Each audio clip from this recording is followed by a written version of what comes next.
আমি সেদিনকে বলেছিল তুমি বাড়িতে আসবি আমার, কিন্তু দেখো আমাদের এটা কি সম্পর্ক আমি বলতে পারছি না, বুঝলে তাহলে কি সম্পর্ক ছিল, আমি বেশি করার জন্য তো এসেছিল। বন্ধুরা, তো তোমরা তোমাদেরকে ভাবছো আমি যে পুরো সব দোষটা কিছু হচ্ছে প্রমাণ সহ আমি তুলিকাদির, এখন উত্তর কিন্তু দেবো। না, পুরো আমি দোষটাই ভিডিওটা হচ্ছে স্টার্ট করার মিঠির আগে আমি কোনো দাদার। ইন্ট্রো তোমরা এই কিচ্ছু দিচ্ছি না। তুলিকাদির স্টার্ট পুরো করার আগে ভিডিওটা প্রথমেই দেখো, আমি দিচ্ছি তাহলেই কিছু বুঝতে পারবে স্ক্রিনশট। আসলে তোমরা দোষটা কার। এগুলো দেখো, তারপর আমি ভয়েস রেকর্ড দিচ্ছি, সেটা শোনো, তারপর আমি আরো কথা তো বলছি, তো দেখো। একের পর এক রমণীর হাত ধরে ভালোই স্টোরি লাগিয়েছেন বাবু নিজেরাই। দেখো প্রত্যেকটা মেয়ে আলাদা। আর এই যে তার মার এত বড় মুখের কথা যে আমি দেখে শুনে ছেলের বিয়ে দিয়েছি, তোমার ছেলে প্রেম করেই বিয়ে করেছে, এই তার প্রমাণ দিয়ে দিলাম, দেখে নাও। স্ক্রিনশটগুলো প্রথমত দেখে নিলে যে বাবুর চরিত্র এমন কিছু ভালো ছিল না যে সে আমার নামে একটা মিথ্যা কথা বলেছে। হ্যাঁ, মিথ্যা বলছে তার কারণ হয়তো রেকর্ডিংটা সত্যি, বাট ওটা পুরোটা সত্যি না। আমি কোথাও যাইনি, না কারোর সঙ্গে রাত কাটিয়েছি, না কোথাও ঘুরতে গেছি। ওই রেকর্ডিং এর মধ্যে আমার পিসিও বারবার বলছে আমার বাড়ি ছিল, আমার বাড়ি ছিল। আমি অ্যাকচুয়ালি আমার দিদি বাড়ি থেকে এসে আমার পিসির বাড়িতেই ছিলাম। আর আমার পিসির বাড়ি হ্যাবক কিছু দূরে না, আমাদের বাড়ির থেকে 4-5টা দূরে, মানে রাস্তা দিয়ে বেরিয়ে একটা গলি পড়ে, গলি 2-3টা বাড়ির পরে আমার পিসির বাড়ি, আমি ওখানেই ছিলাম। তারপর তোমাদেরকে কিছু রেকর্ডিং শোনাবো, তারপর আমি সব কিছুর ক্লারিফিকেশন দেবো যে কি থেকে কি স্টার্ট হয়েছে, কার দোষ কার গুণ, তোমরা বিচার করে নিও নিজে থেকে। আমাকে অনেকে আবার কথা শোনাচ্ছ, বাট আমার অ্যাকচুয়ালি কোনো দোষ নেই, তোমরা নিজেরাই শোনো। রেকর্ডিং স্টার্ট করছি। প্রথমে একটা মেয়ের রেকর্ডিং আছে, সেটা শুনে নাও নিজেদের কান দিয়ে। ও, প্রথমে ভিডিওটা রেকর্ডিংটা পুরোটা শোনানোর আগে আমি বলে দিই ব্যাপারটা কি নিয়ে কথা হচ্ছে। আমি বাড়িতে বসেছিলাম, একটা মেয়ে আমাকে ওয়ান টাইম ভিউ করে একটা ভিডিও, মানে স্ক্রিন রেকর্ডিং, ভিডিও কলে স্ক্রিন রেকর্ডিং পাঠায়। স্ক্রিন রেকর্ডিং এর মধ্যে ছিল এই তোমাদের প্রিয় মিঠি দিদিভাইয়ের যে দাদা, আমার এক্স হাজবেন্ড, তিনি তিনি একটা মেয়ের সাথে খুব মনের আনন্দে কম্বল মুড়ি দিয়ে কথা বলছে। সেখানে ওই ভিডিও কলের মধ্যে ইঙ্গিত দিচ্ছে, একে অপরকে চুমু দিচ্ছে, আর চোখ মারামারি করছে, ভেঙাচ্ছে, এরম ইশারা এরম করে কাছে ডাকাডাকি হচ্ছে। তো সেই ভিডিওটা আমাকে ওয়ান টাইম করেই পাঠানো হয়। আমার হাতের কাছে অন্য কোনো ফোন ছিল না, তখন আমি আইফোনও কিনিনি। তো সেই রেকর্ডিং এর প্রমাণটা তো নেই, তবে সেই মেয়েটার সঙ্গে আমার ফোনে কথা হয়েছে, সেই কিছু রেকর্ডিং আছে, সেটা তোমরা শুনে নাও। সেটা আমি পুরোটা শোনাচ্ছি, এই বিষয়টাকে বলে দিলাম। তুমি দাও আমার ভিডিওটা দেখো। আমি আমাকে বলেছিল ওয়ান টাইম করেই ভিডিওটা যেন আমি তোমাকে পাঠাই। হ্যাঁ, আমি তো বলেছি যে আমি তো স্ক্রিন, আমি তো রেকর্ডটা করিনি, তোমাকে তো বলছি। আর দেখো আমি কথা বলি, তুমি আরো দুজনে ভিডিওওয়ালা কথা বলি, হয়তো আমার আর ওর ভিডিও ফেসবুকে ছাড়লো কি করে, আমার কাছে একটাই কোশ্চেন। আমি নিশ্চয়ই ছাড়তে যাবো না, কারণ আমার লাইফটা নষ্ট হোক, আমি চাইবো না। ভিডিওটা বানিয়েছে গেছে, যা দেখছি গেছে, ভিডিওটা বানিয়েছে কি ওরকম ভাবে, সেটাই তো কথা। আমি তো জানি না, আমি নিশ্চয়ই চাইবো না যে আমার সম্মানটা নষ্ট হোক। আর এটা স্ক্রিন রেকর্ডিং করা, এটা ভিডিওটা বানানো, এটা স্ক্রিন রেকর্ডিং করা, আমি ড্যাম শিওর। আচ্ছা, কখন কখন কথা হতো তোমার সাথে ওই ভিডিও কলে? ভিডিওর আমার কথা হতো, দাঁড়াও, যখন হয়তো তুমি একবার আমার সাথে বাথরুমে গিয়েও কথা বলেছে। তারপরে তুমি যখন আসতে, তখনও ওই রাত্রেবেলার টাইমটা, ও রাত্রেবেলা আমাকে মেসেজ করতো 1টা-4টা নাগাদ, তখন আমি দরদর ঘুমিয়ে পড়তাম। সকালবেলা হলেও আমাকে SMS করতো, ভিডিও কলে কথা বলতো আমার সাথে। আমি আর কি, আর কখন, যখন প্রপোজ করেছিল নাকি কোনোদিনও? হ্যাঁ, প্রপোজ করেছিল নাকি কোনোদিনও? প্রপোজের থেকেও বড় কিছু আমাকে বলেছিল যে ঘুরতে যাবি, দেখা করবি আমার সাথে, এটা আমাকে বলেছিল। আর হ্যালো, তোমরা এরকমও বলেছে আমাকে। আর একটা কথা জানো কি? বলো। কথাটা হচ্ছে, তুমি ইয়েকে চেনো? কাকে? মাম্পি দিকে চেনো? মাম্পি দি? না, আমি ঠিক চিনি না। আরে, দক্ষিণাঞ্চল ওখানে থাকে। হ্যাঁ হ্যাঁ, মাম্পিকে চিনি। ওর কোন যায় না, ওর কোন দিদি না কেউ একটা হবে, তাকে SMS করে বললো, তো দেখো আমি তোমাকেও সেম কথা বলেছি, তো মিঠি দিকেও সেম কথা বলেছি। সেম কথা শুনে কি বললো? আমার সাথে তো তর্ক করলো। যাই হোক, এরকম বলার পর তখন উজ্জ্বলের সব কিছু ডিনাই খাচ্ছি, সব কিছু। আমি বিশ্বাস করেছি তোমার কথা। আর যখন যখন মিঠিদিকে বললাম যে কি সম্পর্ক ছিল, আমাকে বলে, যখন মিঠিদি আমাকে বলছে এতদিন যে দেখা করতাম তারা হয়েও যেত, এটা কোনো কম মানে ব্যাপার না, এটা কমন ব্যাপার। কমন তো অল্পই না। এবার আমি কি বলবো বলো, আমাকে তো বলেই যাচ্ছে, তো উজ্জ্বলটা পুরোপুরি ঘটনার পুরো সব ডিনাই খাচ্ছে। তারপর আমাকে মিঠিদি বলছে যে হ্যাঁ, আমি মানলাম যে আমার দাদারও দোষ আছে। তো তোরও দোষ আছে, তুইও কম দোষ করিস না। আমি তো অবশ্যই আমার দোষ আছে, আমার দোষ নেই কেন? দাদার দোষেরটা কি হবে? তোমার দোষ আমি বাদ দিলাম। তোমার বলেছে যদি কিছু হয়ে যেত তখন কি নিয়ে নিতিস বা এরকম কিছু একটা বলেছে, জানতেন এরকম হবে হয়তো, এরকম বলেছে। তাহলে ভাবো বলেছে আমাকে পুরো বাজে বলো, ঠিক আছে আমি নয় মানলাম, কিন্তু আমি এইটুকু বললাম বউ থাকা সত্ত্বেও আমাকে এরকম কথা কি কেন বলবে? আর একটা কথা, যদি বন্ধুই ভাবতো তাহলে ওর বাজে লজিকে টেনে আমাকে এই কথাগুলো বলতে পারতো না, যদি আমাকে বন্ধুই ভাবতো। সে তোমাকে বন্ধু ভাবে না, আমি ভালো মতন জানি, তোমার কথা আমার বিশ্বাস আছে, তুমি চাকরি নিও। আমাকে মিথ্যে দিয়ে এটাও বলে যে তুই যেটা করছিস সেটা ঠিক করছিস। আরে কিছু হবে না, তুমি বেকার টেনশন নিচ্ছ, যদি কিছু হয় দাদার সম্মানই যাবে, কারণ আমি তো রয়েছি সাথে। কি বলবো তোমাকে তোর, আমি রয়েছি তো, টেনশনের কোনো ব্যাপার না। আমি তোমাকে বিশ্বাস করে সব বলছি। আমি আরে না, আমি আছি। আমি চুপ কর না, একটু বলতে দে না, সিরিয়াস কথা হচ্ছে, যা কি মারছিস? বিশ্বাস করো না, আমি যেভাবে বললো না তুমি বিশ্বাস করো, আমি না যেভাবে ডিনাই খাচ্ছিল উজ্জ্বল, চিকেন বউ ওটা হয়তো ইয়ার্কি মেরেও বলতে পারে। হ্যাঁ এটা আমি মিঠি দিয়ে আমাকে বলছি যে ঘর ভাঙার কথা, আমার তো আমি নাকি এটা বলেছিলাম। ঠিক আছে, ও যখন সব ডিনাই খেতে সবকিছু বলেছে, তাহলে আমিও অবশ্যই ডিনাই খাবো, তাহলে আমিও বলবো যে না এরকম কিছু হয় না, ওটা সব ইয়ার্কি ছিল, হ্যাঁ কি না? একটা ছেলে হয়ে ডিনাই করছে, কিন্তু মিঠিদি তো আমাকে 3 নম্বরের মেয়ে বললো, ঠিক আছে আমি এটাও মানলাম, কিন্তু কি করে? কি বলেছে তোমার 3 নম্বরের মেয়ে? কোন মুখ দিয়ে? দুটি রেকর্ড আছে আমার কাছে, আদার্স কোনো প্রমাণ তো নেই, তবে হ্যাঁ ভিডিও কলের কথা বলার রেকর্ডিংটা আমি দেখেছি। এখান থেকে আমাদের ঝামেলা শুরু হয়। আমি যখন তার মা আর বোনকে জানাই, এই রেকর্ডিংগুলো পাঠাই যে এরম এরম ব্যাপার, আমাকে খালি ওর বোন একটাই কথা বলে, মেয়েটা ভালো না, মেয়েটা ভালো না, মানে ওর দাদা পুরোপুরি ধোয়া তুলসী পাতা। ঝামেলা ওখান থেকে স্টার্টিং হওয়ার পর যে ও চুপ ছিল তা না, ও পার্টির লোকজন ওরা ডেকে এনে ঝামেলা সৃষ্টি করেছে। ডিভোর্সের জন্য আমি ওই মুহূর্তে কিছু বলিনি, ওরাই বলতো হয় বাড়ি আসো নয় ডিভোর্স দিয়ে দাও, কিন্তু আমার মাথা ওই টাইমে এত পরিমাণে খারাপ ছিল, আমি বলতাম যে আমি এখন কিছুদিন বাড়ি থাকবো, আমার যতদিন না মাথা ঠান্ডা হবে আমি বাড়ি যাবো না। আমি ওকে বলতাম না যে আমি কোনো দিন যাবো না, ওরা নিজেরাই চাইতো এরকম। আর ওই ঝামেলাটা যে বলছে আমি সারাদিন বা সারা রাত অন্য ছেলের সঙ্গে ঘুরেছি, আমি ওরকম সারা রাত বাড়ির বাইরে থাকি না। আমি তোমার বাড়ির মা বোনেদের মতন একদমই নই, আমি কোনোদিন মা বোন তুলে কারোর কিছু বলি না, আমি আজকে বলছি। এইবার আমি রাতের ঝামেলাতে আসি, যখন আমাদের ঝগড়া ঝামেলা হতো, এরকম একবার না 2 থেকে 3 বারের ওপরে এরকম হয়েছে, আমার সঙ্গে ঝামেলা হয়েছে। ওমায় লাথি মেরে খাটের থেকে নামিয়ে দিয়েছে, এরকম লাথি মেরে বলছে দূর দূর আমার খাটের থেকে নাম, আমার খাটের থেকে নাম। যেহেতু আমার বাবা খাট দেয়নি আমাকে, এসব সোনারই ছিল, তো আমি নিচে এসে শুয়েও পড়তাম। এক পাশে ওদের বাড়ির যে রিও আছে সেই রিও শুয়ে থাকতো, আমি নিচে আরেক সাইডে, আমার নিচে কোনো কম্বল থাকতো না, একটা বড় কম্বল নিতাম, সেটাই গায়ে দিয়ে নিচে পেঁচিয়ে একাই শুয়ে থাকতাম।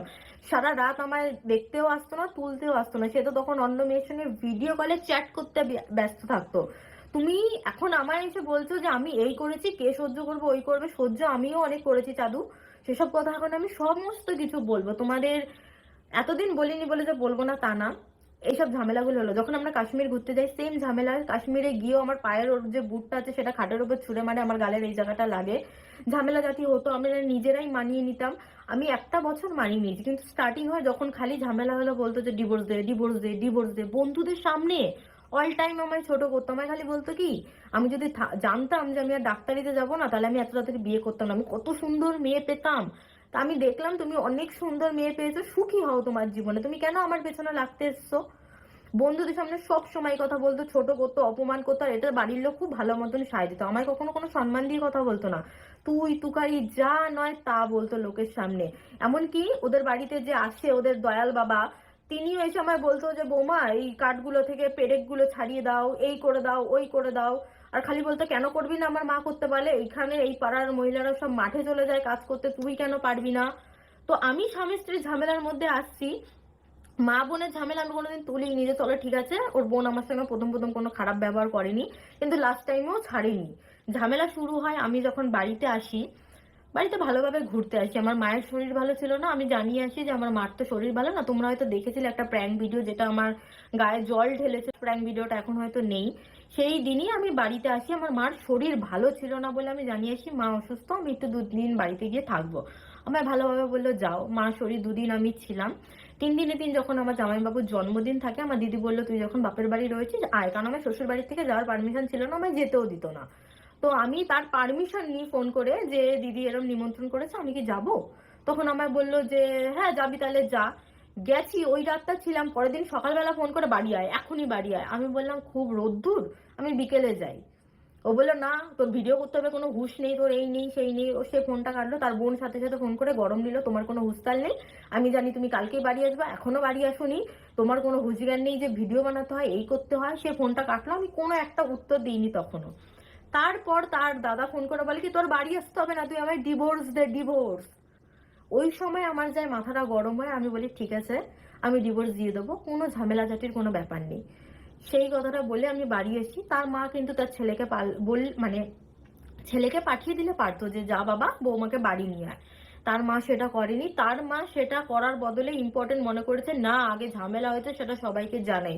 গুজরাটে তার মামারা থাকে, প্রথমে তার মামাকে ফোন করে বলে এই এই ঝামেলা হচ্ছে। তার মামা যখন আমায় ফোন করে, আমি ভালোভাবে সম্মানের সাথে মামার সাথে কথা বলি যে মামা, ও আমার সঙ্গে খুব ঝামেলা করে, আমার সঙ্গে প্রত্যেক দিন অশান্তি করে, ঝামেলা হলে রাত্রেবেলা খাটের থেকে ফেলে দেয়, আমায় মারধর করে, আমায় খুব নোংরা নোংরা ভাষায় গালাগালি করে, সবসময় বলে আমার থেকে অনেক ভালো মেয়ে পাবে। আমি সেই বাড়িতে কি করে যাই? আমি কি কুকুর নাকি যে তিনজন মিলে সেই বাড়ি থেকে তাড়াবে, আমি আবার একা একা সেখান দিয়ে চলে যাব? তো এই ঝামেলার পরে সে আবার ফোন করে, আসবি না তো আমার সংসার, আসবি না তো? আমি আগের মাথায় বলি যে না আমি যাব না। বললো ঠিক আছে তাই রাখ, তুই ডিভোর্স পেপার পাঠিয়ে দিস। আমি রাজি হই। তো তারপরে এক সপ্তাহ ওপরে হয়ে গেছে, তাদের কোনো হোশ জ্ঞান নেই, নিজেরা নিজেরা বেশ দিব্যি ভিডিও বানাচ্ছিল। এখন পয়েন্ট হচ্ছে এটা, তোমরা যখন নিজেরা নিজেরা ভিডিওটা বানাতেই পারবা, তাহলে ওই একটা দিন জাস্ট কিছু ঘন্টার জন্য তোমাদের কি এমন অসুবিধা হয়ে গেছিল যে আমি একটু দিদি বাড়িতে ছিলাম। বাড়ি আসি, তার মা পাঠায় না। এক সপ্তাহ পর হঠাৎ একদিন আসে, যখন দেখে না অনেক দূর ব্যাপার এগিয়ে যাচ্ছে, আমি কোনো কন্ট্যাক্টই রাখছি না, তারপর সে আমায় নিতে আসে তার একটা বন্ধুকে নিয়ে। বললো চল চল, অনেক হয়েছে বাড়ি চল, যা হয়েছে হয়েছে বাড়ি চল। আমার রাগ ছিল, অনেক রাগ তখন, আরো আগের তো ঝামেলা ছিলই। আমি তখন বলি যে না আমি যাব না। আমায় 2 থেকে 3 বার জোর করে যাওয়ার জন্য, এর বেশি না। আমি বলি যে না আমি ফাইনাল ডিসিশন যাবো না। আমায় বলে আমি কিন্তু আর জীবনও নিতে আসতে পারবো না, এরম ভাবে। বললাম ঠিক আছে, আমি তো যাবো না, না করে দিয়েছি। তার ব্যাগে আমি জামা প্যান্ট ভরে নিয়ে আসি বাপের বাড়ি আসার জন্য। সে বলে তুই যাবি না তো আমার ব্যাগটা দে। সে তার ব্যাগটা ফেরত নিয়ে চলে যায় বাড়িতে। সে আমার জন্য আসেনি, সে তার ব্যাগটা ফেরত নিয়ে ডাইরেক্ট বাড়ি চলে যায়। তারপরেও কিছুতে আসেনি। তারপর তার বোনেরা বললো, তার বোন আমায় মেসেজ করলো যে দেখো এগুলো ঠিক হচ্ছে না, দাদা আর মা টেনশনে রয়েছে, বাড়ি আসলে বাড়ি আসো। আর তোমার যদি না আসছে, আমরা গ্রামে থাকি, যে তুমি 1 মাস বাপের বাড়ি গিয়ে পড়ে থাকবে এরকম হবে না, তাহলে তুমি ডিভোর্স দিয়ে দাও, হয় বাড়ি আসলে বাড়ি এসে সংসার করো, নাই তুমি ডিভোর্স দিয়ে দাও। তার বোনেরও এটাই কথা ছিল। তখন আমি ডিভোর্স দিতে রাজি হইনি। তারপরে তারা ঠিক করে তার মাকে নিয়ে একদিন নিতে আসে। তারপর ঠিক হয় যে হ্যাঁ আমি বাড়ি যাব ভোটের পর। ভোটের পর বাড়ি যাব, এই কথাটা কিন্তু ঠিক হয়ে যায়। ভোটের আগের দিন আমারই এক ফ্রেন্ড আছে, ফ্রেন্ড না অ্যাকচুয়ালি আমাদের সম্পর্ক রিলেটিভের মধ্যে পড়ে, আমি তার বাড়ি যাই রথতলায়। সেখানে যাওয়ার পর সে কি করে, তার যে রয়েছে আর কি, বললাম এইমাত্র দয়াল বাবা সামথিং, দয়াল কাকু, উনি আমাকে দেখে কারণ নাকি একটা বাইকে করে যেতে, সে বাড়িতে গিয়ে জানায় আমাকে নাকি কার বাইকে করে যেতে দেখেছে, খুব তুমুল অশান্তি। সে কি করে, তার বাড়ির সামনে কি সারাটা দিন দাঁড়িয়ে থাকে, তুই কোথায় আছিস এখনই দেখা। আমার সেদিন হয়ে যায় মেন মাথা গরম, এত কি লোকের কথায় নাচা। আমি যেখানে কোথাও যাইনি, কিছু করিনি, শুরু থেকে একটা তালে রয়েছে, যেহেতু আমার কাছে কিছু রেকর্ডিং ছিল, সেই কারণে ওরা ভয় পেত আর এরকম বলতো, আর খালি বলতো ভিডিওটা নষ্ট হয়ে যাবে। তার বোনের আরেকটা কথা ছিল, তার বোন বলতো কি, দেখো ঝামেলা তো হয়, তুমি বাড়ি চলে এসো, দাদার সঙ্গে থাকতে ইচ্ছে নয় তুমি আমার সঙ্গে থাকো, কিন্তু এরকম করো না, সোশ্যাল মিডিয়ায় সবাই চেনে জানে, ঝামেলা জাতি হবে। তাদেরকে জন্য সোশ্যাল মিডিয়াটা অনেক ইম্পর্টেন্ট ছিল। আমি তখনও বলি যে না আমি যাব না, তো দাদা এরম করে ও কখনো শুধরাবে না। সে যখন অন্য মেয়ের সাথে কথা বলা স্টার্ট করে দিয়েছে, তার মধ্যে নোংরা নোংরা ভাষাগুলো তো তুমি শুনলেই। তারপরে তারা পার্টির লোক জানায়, পার্টির লোক নিয়ে 20-25 জন মতন লোক আমার বাড়িতে হুট করে চলে আসে। আমরা জানি বড়রা বড়রা কিছু একটা আলোচনা হবে, 20-25 জন লোক মিলে যখন আসে, আমি তো অবাক যে ছোট থেকে বড় সবাই চলে এসেছে, এরকম একটা কথায় এত লোক কি করে আসে। তখন তারা আসে, আসার পর ঝামেলা জাতীয় হয়। সেখানে ওই দামড়া একটা এমন একটা কথা বলে দিয়েছে যে ওখানে বলার কিছু নেই। সে দামড়া তো মাতাল 1 নম্বরের, মদ খাবে, বিড়ি খাবে, সিগারেট খাবে, সব খাবে, কোনো বউ সে সহ্য করবে না। সারাদিন বাইরে বেরাবে, ঘুম থেকে উঠে সারাদিন ফ্রি ফায়ার গুতাবে, বাড়ি এসে বউ মারবে, বউর সঙ্গে অশান্তি করবে। আমি ওরম ছেলের সঙ্গে কি করে সারা জীবন থাকতে হবে? সবাই সহ্য করলে, যে সহ্য করতে পারে পারে, আমার সহ্য ক্ষমতা কম, আমি পারিনি। আমি মনে করেছি নিজেকে বাঁচানোটা বেটার ওর থেকে, কারণ এই মানুষ কখনো শুধরাবে না। সেই মানুষের কথা এবার বলি, অতগুলি লোকের সামনে একটাই কথা বলে, ও তো বিয়ের আগে থেকেই জানে আমি সিগারেট খাই, তাহলে আমি ওর কাছে যেতে গেলে কেন আমায় কাছে যেতে দেয় না। সেম এই মেয়েটাকেও বলেছে আমার বউ পারে না। এগুলো কি ধরনের, কোন ভদ্রসভ্য পরিবারের ছেলেরা এইসব কথাবার্তা বলে বেড়ায়? সে জামাই এত বলছে, আর ওই ভিডিও রেকর্ডিং এর মধ্যে আমার পিসি বারবার বলছে আমার বাড়ি ছিল, আমার বাড়ি ছিল। তারপরে আমি জানি না, কিন্তু সেদিন সে রেকর্ডিং অন করে এসেছিল, ঝামেলা অনেক হয়েছে, তার আগে মাথাটা গরম ছিল, যে যা পেরেছে বলে গেছে। সে আমায় কোনোদিন বাপের বাড়ি আসার আগে একটা টাকা হাতে দেয়নি যে নাও তুমি একটা টাকা কি 500 টাকা অন্তত নিয়ে যাও, বাপের বাড়ি যাচ্ছ, বলতো বাপের বাড়ি গেলে কি টাকা লাগে। সে আমার একটা জিনিসের খরচাপাতি দিত না। ইভেন আমাদের ডিভোর্সের ফার্স্ট সাইনটা যখন হয়, ফাইনাল সাইনের আগে, তার বাড়ির থেকে কিছু জিনিসপত্র আমার পাঠানো, সামথিং আমার বাড়ির থেকে দেওয়া যে সোনার জিনিসগুলো আছে সেইগুলো। তো সেখানে আমার জামা কাপড় ছিল, অনেক জামা কাপড় আমি কিনেছি, ওখানে নিজের টাকায় কেনা, স্পন্সর করতাম আমি, একদমই যে কামাতাম না তা না, সবার সাথে আমি কামাতাম। আমি যখন বলি যে আমার এই জামা প্যান্টগুলো, আমার ছেঁড়া বেড়া 100-150 টাকা ছেঁড়া বেড়া জামা প্যান্টগুলো পাঠিয়েছে, যেগুলো কিন্তু তারা কিনে দিয়েছে, সেগুলো পাঠিয়ে দিয়েছে, কিন্তু যেগুলো আমার টাকায় ভালো জিন্স বা ড্রেস আছে সেগুলো দেখি মাঝে সাঝে পরে আমি নাচতে, তো সেগুলো আমায় পাঠানো হয়নি। আমি তখন যে বলে আমার দাদার টাকায় কেনা, আমি তাও কিছু বলি না, বললাম ঠিক আছে রাখ, ঝামেলা যাতে আমি তখনও করতে চাইনি। আমি নিজের মতন যখন সবসময় চুপ ছিলাম, তাহলে তোমরা কেন আমায় পোক করছো? এখন সবাই আমায় এসে কমেন্ট করবে যে আমি ধোয়া তুলসী পাতা না, আমি এই না সেই না, ধোয়া তুলসী পাতা কেউ না। আর একটা কথা, আমার যখন শরীর খারাপ হতো না ওই বাড়িতে, ওরা তো ছিলই ভণ্ড ডাক্তার, আমায় ডাক্তার দেখাতো না। আমি একবার পেটে ব্যথায় খুব, আমি হয়তো অনেক মোটা হয়ে গেছিলাম আগে, তোমরা অনেকেই দেখেছো, এখনো একদম রোগা নই, আমার শরীরে জল ঢুকে গেছিল। তারপর ডাক্তার দেখানোর পর আলট্রাসোনোগ্রাফি করার পর বলেছিল একটু সিস্টেরও প্রবলেম আছে, মানে একটা গার্ড মতন তৈরি হয়ে গেছে। তার আগে আমার তুমুল পেটে ব্যথা, আমার কিন্তু ডাক্তার দেখানি, তারা নিজেরা নিজেরা স্লাইন দেবে, নিজেরা নিজেরা ওষুধ এনে দেবে। তারপরে যখন আমি সুস্থ হচ্ছিলাম না, ওদের এক কথা বাপের বাড়ি যাওয়ার জন্য এরম করছে। মানে আমার অসুস্থতা যখন হতো, আমার যখন শরীর খারাপ লাগতো, এটাই বলতো আমি বাপের বাড়ি যাওয়ার জন্য নাটক করছি, আমি ডক্টর না দেখালে ঠিক হবো না, ওদের উপর আমার বিশ্বাস নেই। অথচ তারা আমার সঙ্গে অনেক অত্যাচার হয়েছে। এখন বলতে গেলে হয়তো এগুলো আমার আসছেও না, যেহেতু 1-1.5 বছর আগের কথা, আমি এখন কি বলবো তোমাদেরকে। যাই হোক, বাকি কথা পরে হবে। আমার আর ভালো লাগছে না এই নিয়ে বেশি টানা হেঁচড়া করতে, এখনো পর্যন্ত এত দূর